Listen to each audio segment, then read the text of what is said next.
Baik pemirsa, pada video kali ini kita akan menyampaikan sebuah kisah tentang penambang batu gunung. Tahukah kita bahwa tak ada yang lebih hebat di dunia ini? Di atas langit masih ada langit. Kisah ini tentang pemukul batu gunung. Katakanlah seorang pemuda yang setiap hari pekerjaannya memecah batu di gunung. Kemudian diangkut, dipikul untuk dijual ke kota sebagai bahan bangunan. Pekerjaan tersebut ia tekuni dengan harapan dapat menyambung hidup keluarganya. Tidak peduli panas terik di kala mentari menyengat atau tubuh yang menggigil di saat dinginnya hujan. Manakala si pemukul batu tersebut telah sampai di kota, bertemulah dia dengan sang majikan yang biasa membayarkan para pemecah batu sesuai dengan jumlah batu-batu yang mereka bawa. Si majikan datang dengan didampingi sejumlah pengawal, sebagian memayungi, sementara yang lain membawa beberapa perlengkapan milik si majikan. Muncul angan-angan dalam diri si pemukul batu untuk hidup layaknya si majikan tersebut, di mana hidup enak tanpa harus bersusah payah bekerja kepanasan dan kehujanan. Alangkah nyamannya hidup menjadi majikan, kemana-mana dikawal dan dipayungi. Demikian dia membayangkan sambil berdoa kepada Tuhannya. Seketika itu Tuhan mengabulkan keinginannya. Si pemukul batu menjadi majikan yang membayarkan upah para pekerja pemukul batu. Dia tidak perlu lagi pergi mendaki gunung, kepanasan memecah batu, dan kehujanan seperti dahulu. Kemana-mana dia dikawal dan dipayungi, dan sejak saat itu ia pun merasa menjadi orang yang paling hebat. Suatu hari pemukul batu yang telah berubah menjadi majikan itu bersama dengan para pengawalnya pergi memantau para pekerja. Tiba-tiba payung yang dipegang pengawalnya itu terbang tertiup angin, sehingga wajahnya langsung terpapar sinar matahari yang menyengat. Dalam hati dia berpikir, ternyata masih ada yang lebih hebat darinya, yaitu matahari.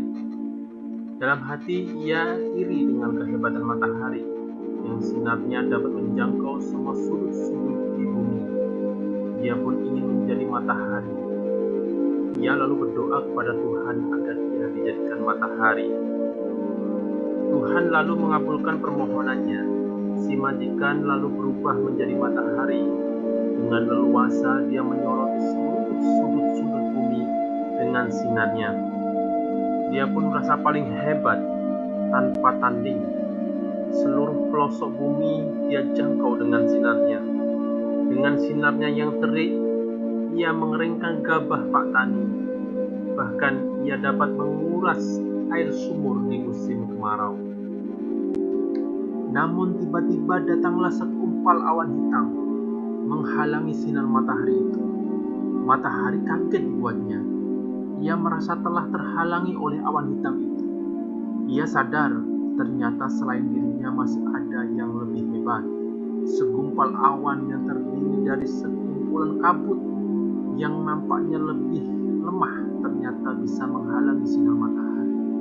Bahkan dapat menanggung air dan dibawa kemana-mana, lalu diturunkan di tempat mana dia mau.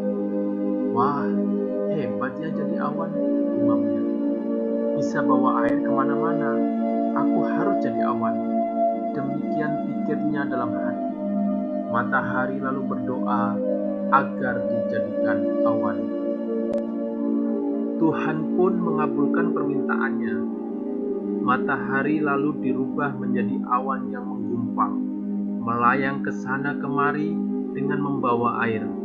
Lalu dia jatuhkan sebagai hujan dimanapun dia mau sekehendak hatinya.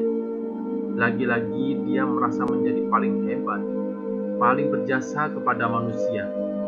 Karena dengan hujan yang dia bawa, tanah-tanah menjadi subur. Bahkan kalau dia mau, dia bisa saja membuat suatu wilayah menjadi banjir dan tergenang. Namun kebanggaan itu tidak berlangsung lama. Gemuruh angin yang datang tiba-tiba membuyarkan gumpalan awan itu. Awan yang semula menggumpal tiba-tiba terurai dan terhempas ke sana kemari oleh hembusan angin yang teramat kuat.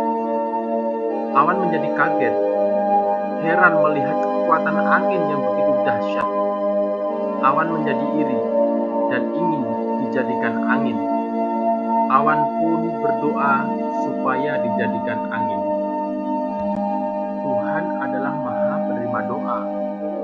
Permohonan awan pun dikabulkan. Dalam sekejap, awan yang telah bercerai-berai itu berubah menjadi angin.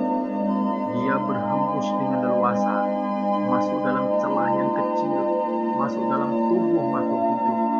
Dia mampu menghempaskan segala sesuatu, menimbulkan gelombang di laut, bahkan mencabut pohon besar beserta akar-akarnya. Pokoknya, si angin yakin bahwa tidak ada lagi yang sanggup mengalahkan dirinya. Si angin bergerak dengan bebas ke sana kemari dengan angkuhnya. Namun, adoy, sakit! Tiba-tiba si angin terbentur sangat keras pada sebuah gunung batu tinggi menjulang. Rupanya, gunung itu adalah tempatnya dulu ia bekerja menjadi kuli pemecah batu. Berkali-kali si angin mencoba meniup gunung batu itu, namun sia-sia. Gunung batu itu sangat kokoh dan kuat. Wah, rupanya gunung batu ini lebih kuat daripada saya. Begitu pikir si angin dalam hatinya. Kalau begitu, saya ingin menjadi gunung batu saja. Gunung batu yang berdiri kokoh dan kuat. Si angin pun kembali berdoa, memohon agar dijadikan gunung batu. Dan Tuhan yang Maha Kuasa pun kembali mengabulkan doa si angin. Dalam sekejap, angin berubah menjadi gunung batu yang berdiri kokoh dan kuat. Sampai akhirnya, pada suatu pagi, beberapa kuli pemecah batu mendatanginya. Di antara mereka terdapat beberapa temannya yang dulu bekerja dengannya sebagai pemecah batu. Para pemecah batu itu lalu mulai mencangkul, membetel, dan memecah batu-batu di gunung batu itu. Si gunung batu menjerit kesakitan. Dia berteriak-teriak meminta ampun. Namun sia-sia karena ternyata para pemukul batu itu tidak mau peduli. Yang mereka tahu adalah mendapat pecahan batu sebanyak-banyaknya lalu dibawa ke kota. Sementara si batu gunung terus berteriak-teriak kesakitan sambil minta ampun. Karena tidak tahan, dia lalu berdoa agar dikembalikan sebagai manusia lagi, sebagai kuli pemecah batu. Karena ternyata menjadi kuli pemecah batu jauh lebih baik dan memang takdir itulah yang harus dia terima.